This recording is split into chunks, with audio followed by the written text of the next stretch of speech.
This is Gerie Piano, and you are listening to the Love Mia Vita podcast. My podcast guest today is Louis Alloro. Louis and I met, a number of years ago. I won't tell you exactly how many years ago. It was in the 2014-15 time frame, so it was a few years ago. And it was during that time that I decided that I wanted to learn more about the science of applied positive psychology. Ended up getting a certification, and Louis was my instructor. Louis is a change agent. He works with individuals and networks and systems to enable positive evolution. And he has the distinguished characteristic of being one of the first 100 people in the world to earn a Master of Applied Positive Psychology from none other than the University of Pennsylvania. Yay! It's right in our backyard. We're based in Pennsylvania. I'm going to have Louis share more about his background and how he arrived at this journey, because he has been doing this now for many years, but he didn't start there. So, Louis, share a little bit of your background with us. Hey, Gerie, thanks for having me on your podcast. And hello, everyone who's listening. Yeah, how did I get to positive psychology? Well, sometimes I remember the experience of it finding me. One day I was reading the New York Times back in 2006, and there was an article about positive psychology. It actually was one of the first popular press articles about this burgeoning field within the traditional discipline of psychology, which for so long focused what was wrong with people and fixing weaknesses, deficits, identifying your challenges and going from that perspective. And positive psychology came on the scene to say, hey, wait a minute, we focus so much on what's wrong with people as psychologists, fixing those problems. What if we focused on what was right? What if we put our attention on the strategies, tools, and strengths of the most happy people, the people that are well? Because the truth, Gerie, is you could take away someone's depression, you could take away someone's anxiety, but that doesn't necessarily leave a happy person. So Martin Seligman, my teacher and mentor, is the one who said, hey guys, we're half-baked. We focus so much on what's wrong with people. How about we focus on what's right? And so I just felt called to that calling of being a practitioner and a scholar in this field, because, hey, there's enough work for all of us, I say, in terms of some of the serious challenges that we have up against. And you're continuing on that path. So I know that you are pursuing your PhD. So you are going to continue down the path. You've established the course in applied positive psychology, of which I was one of your students. And you have numerous cohorts of individuals that have gone through the course, because we all want to figure out what is the secret sauce. So as you said, it's not just about fixing, if that's the right word, fixing what we have historically been told is wrong with us. We don't know what's normal. I'm not normal. You're not normal. What is normal? We don't know what that is, but we can find ways to work with that help us to feel fulfilled, and to feel that we have a purpose in life, and to feel that we have a connection. And those are all the elements that we can describe as important elements of applied positive psychology. It's not necessarily fixing what's wrong. That's what you said in the beginning. It's really about how to live your best life, how to live a life that enables you to feel that you have wellness in your being, if that makes sense. Exactly. Building what's right, taking your strengths and thinking about working from that perspective. Certainly, we all have our weaknesses and challenges. This does not take away those challenges, but positive psychology does give us some ways to cope with those challenges in a more healthy way, in a way that leaves the locus of control within me. You know, certainly the pandemic and other you know, challenges that we have showed us the complexity, you know, of our lives and all of the things that changed. You know, the pandemic changed everything, right, Gerie? I Yes. mean, so much changed in the past 2 years. So how do we navigate change? How do we show up to change? Do we have the resilience skill set acquired? Do we have the coping strategies that are adaptive? Certainly, you know, we know what it's like, some of us anyway, to not go down that path. We noticed too during the past 2 years that women in particular were faced with the challenge of how to balance career, sometimes young children who were now not in school but were home, with parents who may have had their own health challenges.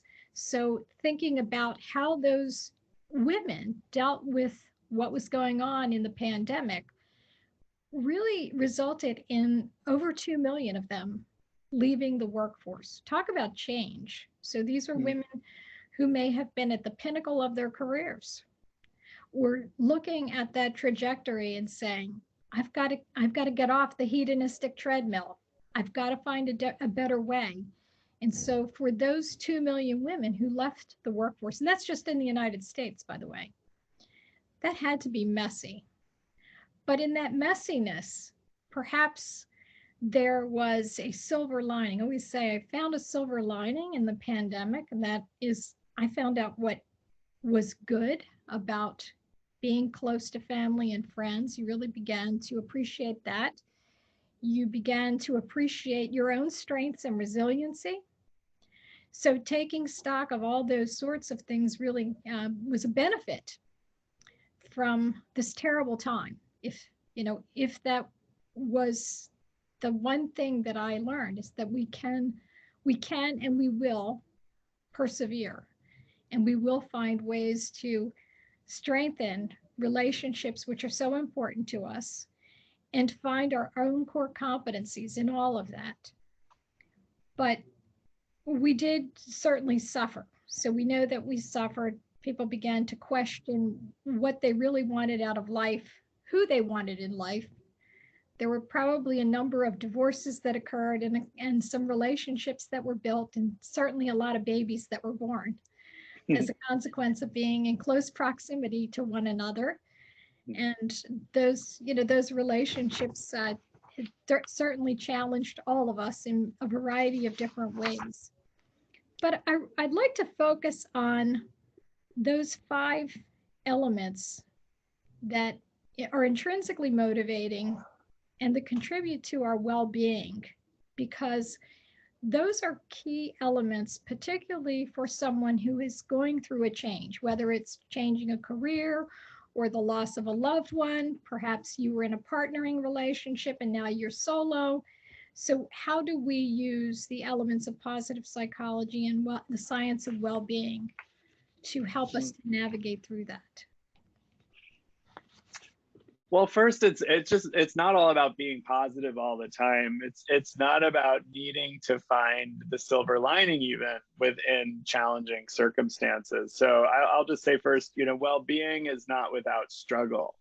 It's a great myth to think it's about, you know, everything always being great. Because the truth of the matter is, if everything were always positive, then we wouldn't know what that felt like anymore, because we need things to compare it to. So life is about a full range of human emotions and experiences.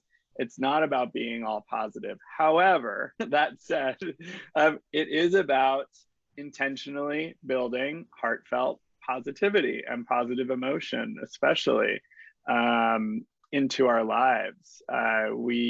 We can find more ways to savor joyful moments, right? We tend to sit with our stress more so in our consciousness sometimes than we do our joyful, grateful moments. So it really does ask of us positive psychology to kind of build that level of mindfulness and emotional intelligence around, hey, what is good? What is working? What is right? How can we get some more of that? Even if they're little glimpses for us, where can we find some of those little glimpses and then capitalize on what is already good and working and right?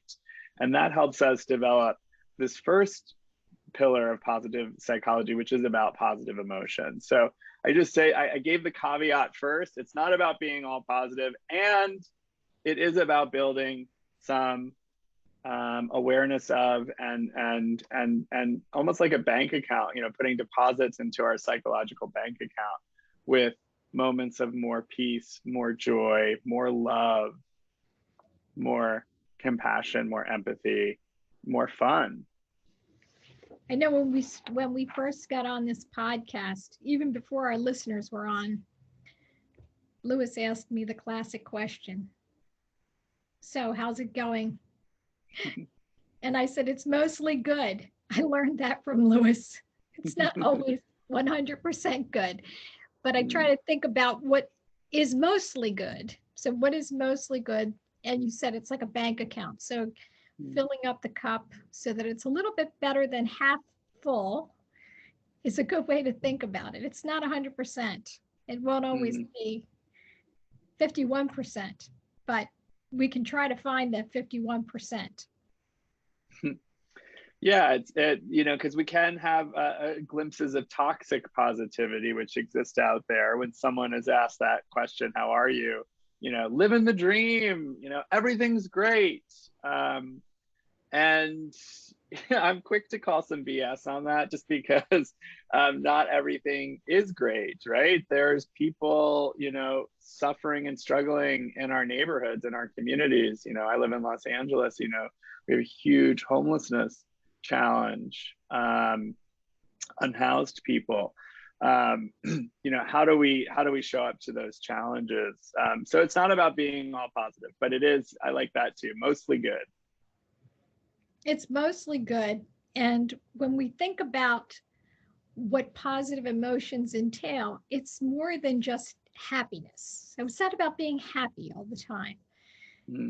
It consists of a range of different types of emotions, which we could consider positive emotions. So I think about compassion. And when I am able to be compassionate, it makes me feel good. Sometimes I think about hope for the future. That makes me feel good. There are other emotions that are positive emotions where we can fill up that glass, if you will. Yeah. There's different nuances in those experiences. The second pillar of positive psychology is about being engaged, right? So that's not about always being positive. Being engaged is being in flow, being in the zone, being present. Really, when we're engaged, we're there. We're mentally there. We're physically there. We're emotionally there. We're involved. When we're engaged, and it's often when we're using our strengths that we can find a sense of engagement in the world, either professionally, personally, or both. So, what are some ways that individuals who are not, when we think about flow, sometimes we think about flow in the context of the work that we do from 9 a.m. to 5 p.m. or 7 a.m. to 7 p.m. if you're in healthcare and you're caring for humans or pets for that matter.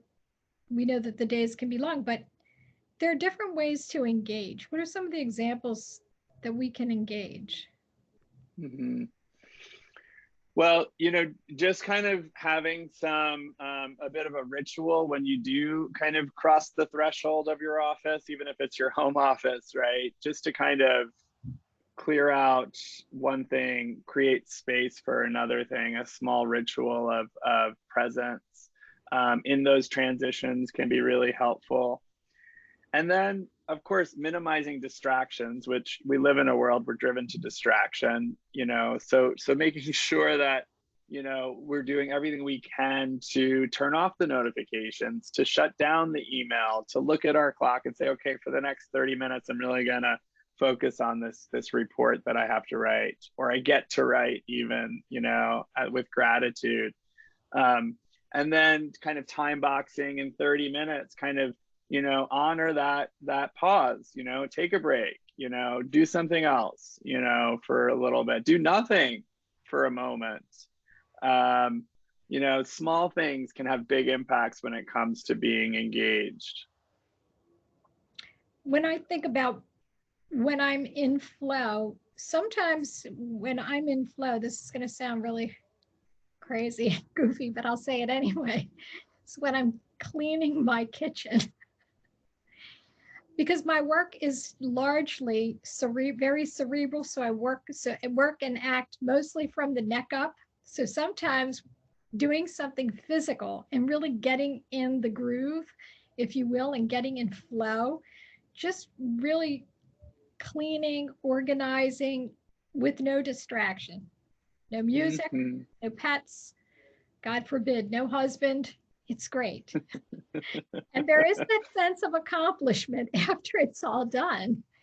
And that's the way I feel really energized. So that, again, it seems trivial and meaningless, but the output is really great. It makes me feel really happy to see that I've accomplished something. God knows that when you work all week long, sometimes your house isn't always in order. Yeah, for sure. And you make a great point that flow is, you can get glimpses of flow in all sorts of tasks and activities. It's not just personal things or professional things. We can have moments of being in the zone that can come from cleaning the kitchen, certainly. And again, in a more, I would say, in a different kind of an example, when we think about practicing gratitude, so we can feel in the zone when we are practicing gratitude, when we are doing something that's spiritual. That could be praying. That's my other example, that when I'm praying, I can get into the flow. I don't allow any distractions, and I really meditate and feel immersed in what I am doing prayerfully. Hmm. It's a great example of how mindfulness and and intention, right? Prayer happens with intention. Um, Same with cleaning your kitchen. It can happen with a strong intention that that you're contributing to the well-being of your family, that you are clearing space for the nutrients to really do their magic in your kitchen when it comes to preparing meals, right? So you're making space for that. So all this, similar with prayer, right? We sit with intention. We're not mindless. Now, there's another aspect or another element of positive psychology that seems rather intuitive, and that's relationships and having positive relationships. Like, well, so what? Duh. That seems like a duh. Duh, we A need each other. relationship with, the people that we care about, the people that we work with, our family members, friends. Yeah, yeah. Our loose ties, people we don't even know quite well, the folks that live on the next block, the folks on the treadmills next to us at the gyms, if we're privileged to have a gym membership. So yes, other people matter. You think it's a duh, but it really has been a newer finding within biological science, really, over the past 30 years, 20 years of that we evolve in groups. It's not just single level selection that happens in evolution. It's group level selection. And so this was a huge aha for biologists in the past 20 years to change their thinking on this, right? That we are such social creatures. Marty Seligman says we're termitable. We're like termites and bees and ants. Human beings are eusocial creatures. That is, together we're more powerful. Just like those ants in our kitchen, we all know, like when we're trying to get rid of those ants, right? How difficult it is because they work so well together. Same is true for humans that, and this is a bulk of my work in applying positive psychology in work teams and in community groups. It's, how can we synergize better, right? How can we integrate and collaborate more fully? And part of that work is done individually, right? That I have to be well, for me, so that I could show up to the we. And so do you, for that matter. It's a both and, individual care and other care, both of them together.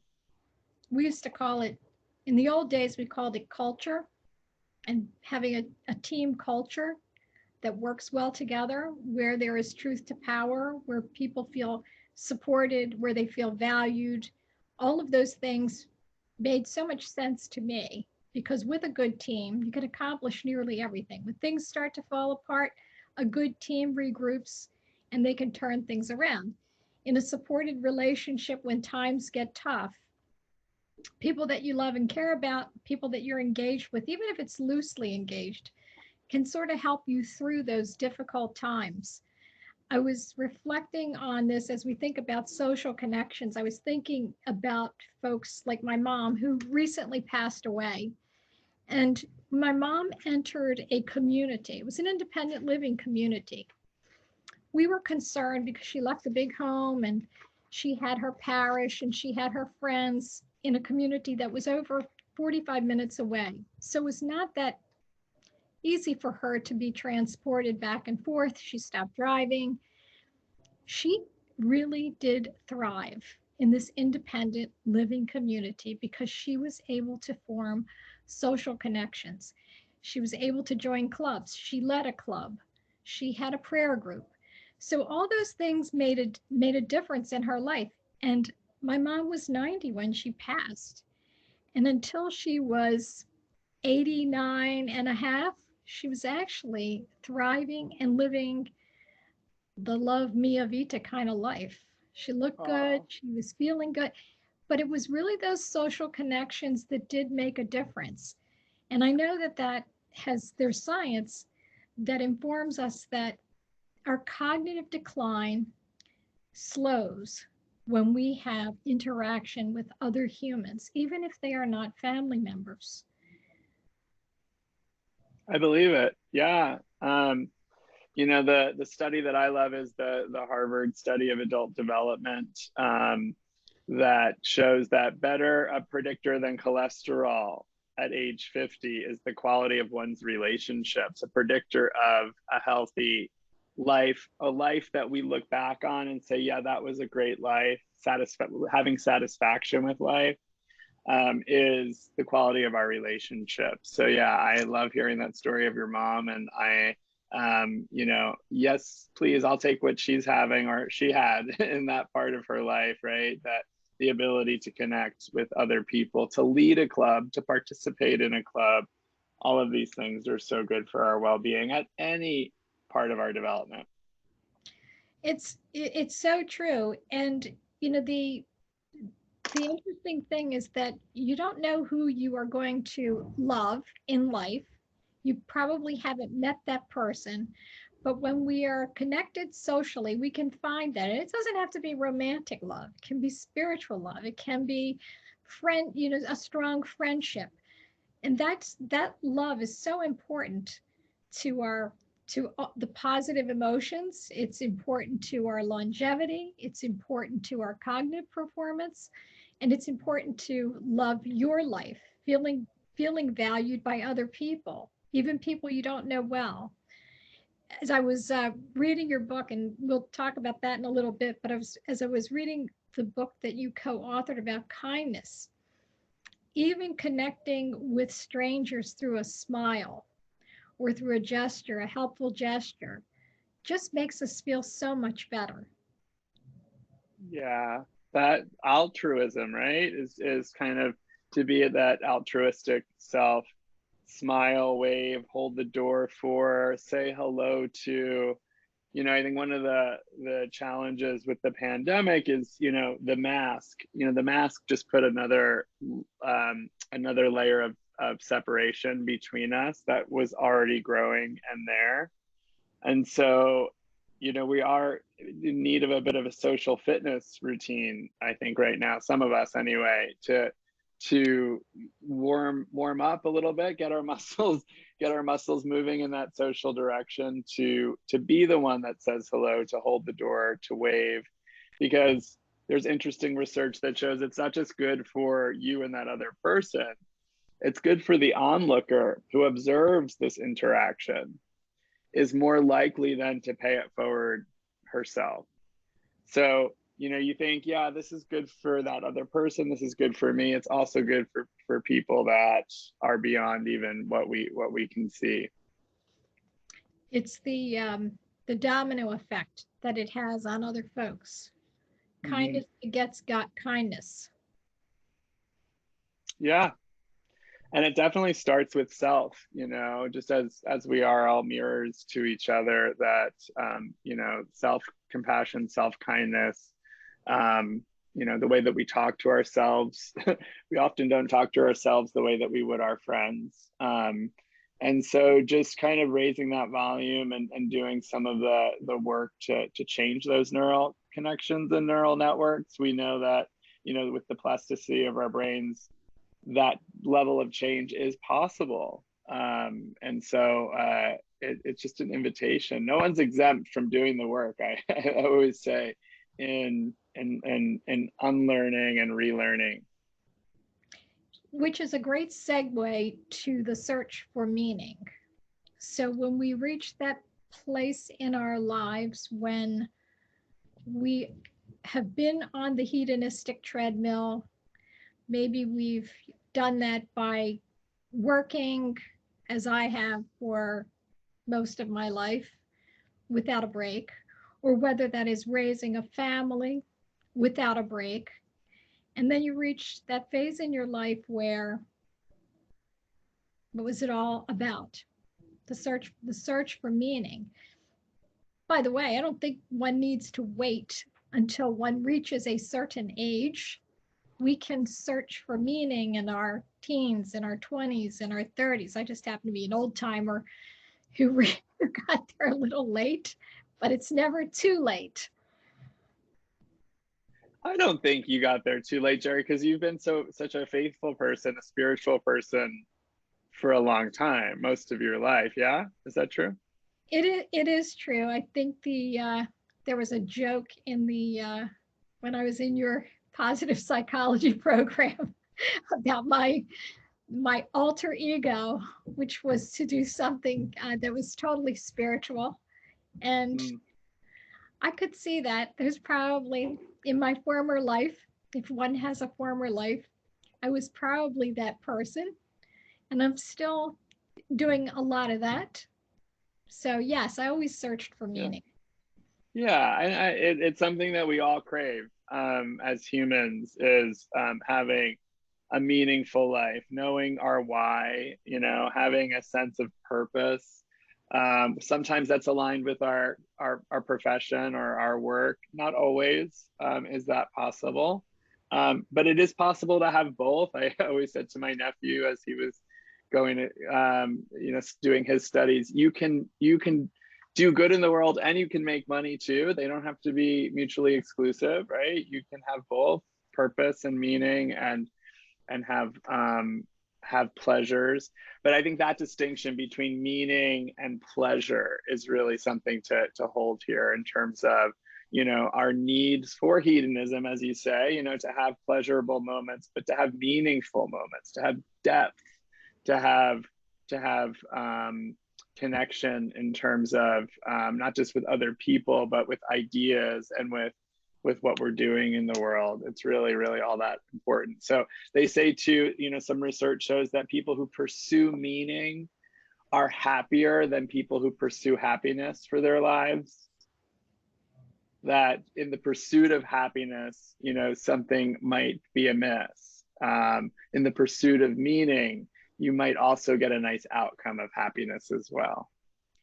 Well, in the book on kindness, which is actually Live Kind, Be Happy, you talk about volunteerism, which is also one of the ways to find meaning, doing something good for others without necessarily thinking about the reward. It's an intrinsic reward, right? It's not a monetary reward. In fact, we know, I do a lot of volunteerism, that we often support that group financially, spiritually, so it's the work, it's the wisdom, it's all of that. Sometimes it's financial resources.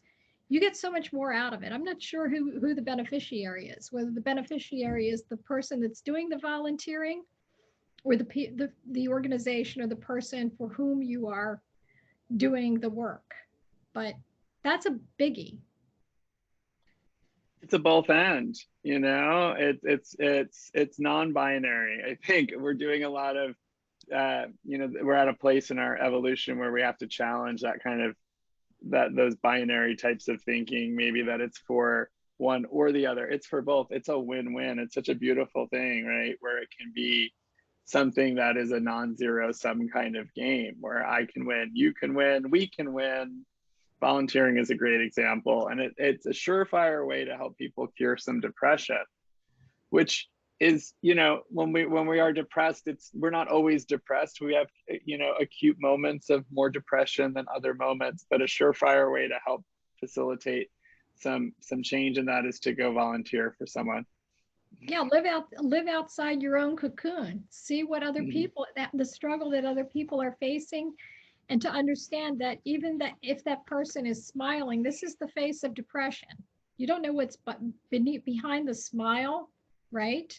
So this is a person that is smiling, but perhaps beneath the smile, there is a lot of trauma, there is a lot of angst, there is a lot of stress, and you can be that change agent for that individual just by virtue of some of the things that you're able to help them with, whether that is in a chore, whether that's feeding them or helping them with their laundry, or just showing up at a soup kitchen. Often reminded too of the A in one of the last key elements of positive emotions or positive psychology, and that's accomplishment. And when we think of accomplishment, again, as a working professional, accomplishment means something different, perhaps to me, than it might to others. But I kind of put them in two buckets. So accomplishments personally, you notice I started with personally, and then accomplishments professionally. Because at the end of your life, whatever you do for a living, it's not going to throw its arms around you at the end of your life and tell you that it loves you. So I focus a lot more on my personal than I do on my professional. Although if anybody who is a shareholder is listening to this, I want you to know that I work really hard. You sure do. Yeah. Yeah. It's good to accomplish things in our lives that matter to us, things that are not because we should do them, but because we really want to. We have a yearning, a craving, a calling, some sort of intuitive indicator that running that race would feel really good, or buying that house as an accomplishment, or getting that degree, or taking that certificate class, whatever it is, whatever you want to learn or do or experience, taking that trip or that voyage, that adventure, all of these things are accomplishments. So certainly having a healthy dose of this in our life could only contribute to our well-being. When we think about that, you mentioned a number of different ways in which to achieve accomplishment. And I always say, think small. Start out small, small goals, small, measurable, quantifiable goals. Because if the goal is so lofty, it may be daunting. And let's face it, things get in the way. And then you feel like you've not succeeded in achieving that goal. So I always think about setting small goals. Thoughts on that? Great idea. Good strategy. Really, the more to celebrate, the better, because, think about kind of our gene expression. When we can raise the vibration of our gene expression, our emotion, celebration is a really great way to do that. So if you break down your goal into smaller steps, you got more to celebrate, but also it helps your brain know what to do next. Sometimes I can feel overwhelmed by a big goal because, there's a lot to do next. So when you break it down into sub goals, smaller pieces, steps, really just sets yourself up for greater success. Yes, we often think about what we're going to do in a year, 2 years. I know in your case, earning your PhD, a lot of work involved. You're balancing that. You're balancing your personal life. Louis became a father last year, so he's juggling that as well. So a lot going on in his life. But I bet you break that down into all those smaller, bite-sized goals so that you can accomplish everything. To be the good dad, to be the good son, to be the good student, to run your business. I try. I try the best I can. I'm not always successful with that. I forget sometimes to break it down, the goal, even though I know it's true. We're so interesting human beings. Sometimes we have a hard time remembering what's good for us. So yeah, I think that's where, being part of communities like the one that you're creating around the good life, for example, is so important, so that we could remind each other, we could hold each other accountable, we can offer supports to each other as we accomplish what's most important to us. And you said showing self-compassion is super important. And it really is. Let's think about it this way. When you tell me, oh, I'm not always good at accomplishing this goal as your friend, I would say, but Louis, you really work at it. You really try hard. So I show you compassion. But the question is, do we always show ourselves that compassion when we don't achieve that goal? Do we say, you know what? I had to travel across country. I had a dad who was sick. I had COVID. I had, all these other things coming at me. But boy, did I give it my best. Or do you say, wow, I screwed up. I am so bad. I am the worst, whatever, whatever it is that we say to her. So there's all that negative talk. So we have to remember that when we're not accomplishing those goals, if something doesn't quite work out the way we want, we have to remind ourselves to treat ourselves the way we would treat a good friend. And hopefully you treat your friends with compassion. Right. We could be so hard on ourselves. It's so important that we monitor that voice, and we give ourselves breaks. We take the hook out of our mouth, as a friend of mine says. Take the hook out of your mouth. Let yourself off that hook. You don't have to be so hard on yourself. We have a few more minutes for the podcast. And what I want to do is I want to be able to let our listening audience know that we have an individual here in Louis Alloro, as I alluded to previously, who has co-authored a book, Live Kind, Be Happy, How Simple Science-Based Kindness Practices Can Make You Happier. His co-author is Celeste DeMilla, and the two of them have an easy to read but very important book that helps us all at a time when kindness should be part of our daily routine. And if it's not part of your daily routine, I strongly encourage you to read the book, because it will make you feel good reading it. But there are some simple practices that we can start to employ that will help not only you, but will have a domino effect, as I indicated earlier. So Live Kind, Be Happy, Louis Alloro, and Celeste DeMilla. And then, if that wasn't enough, Louis is a really busy guy. He teaches a live virtual well-being science certification course. And you can learn more about that by going to his website, louisalloro.com. So Louis, Louis Alloro, ALLORO.com. Whether you are independent or working with a group in an organization or just a lifelong learner like I am, I strongly encourage you to take a look. Take a look at Louis's website, and hopefully you will also decide that you want to be part of that.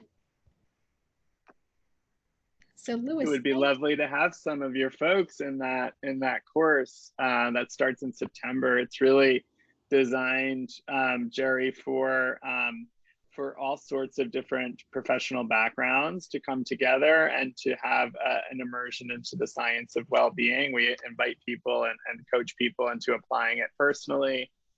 And we then teach people things they can do with their work teams or their community groups, their families, and then even at larger scale than that, people that are interested in whole kinds of organization intervention. So it's really an amazing group of people, very diverse, that come around it. It's a lot of fun. You've been in a class with me, Gerie. You know, it attracts good people. Yes, it does attract good people. And Louis has this massive fan club. So we formed our own Facebook groups, and it has become cult-like. So he's an absolutely wonderful instructor, but more importantly, he is an absolutely wonderful person who does practice kindness. He is the real deal. So he not only talks the talk, he walks the walk, and that's most important. So Thanks, Gerie. I strongly endorse his course. His applied positive psychology program was by far one of the best programs with some of the best people I've ever met. So check it out. You don't want to miss it. So nice to talk to you today. Likewise. One of the last pillars of well-being we didn't hit was health and vitality, right? That piece about eating well and sleeping good and exercising appropriately, those kind of foundational game changers that really are important for our well-being. So I didn't want to end today without throwing a plug in for the most basic units of well-being: eating, moving, and sleeping. And in terms of rest and recovery, you know, we need more than we're getting. So let yourself rest and recover when it's time to turn off the news, the media, the work, and just rest. And if you need help with health and vitality in the form of products, you know where you can turn. You can turn to Fem Pharma and the Love Mia Vita products. Again, thank you, Louis, for your contributions today. And we're likely to invite you to come back with part 2. So listeners, stay tuned. Love, Mia Vita.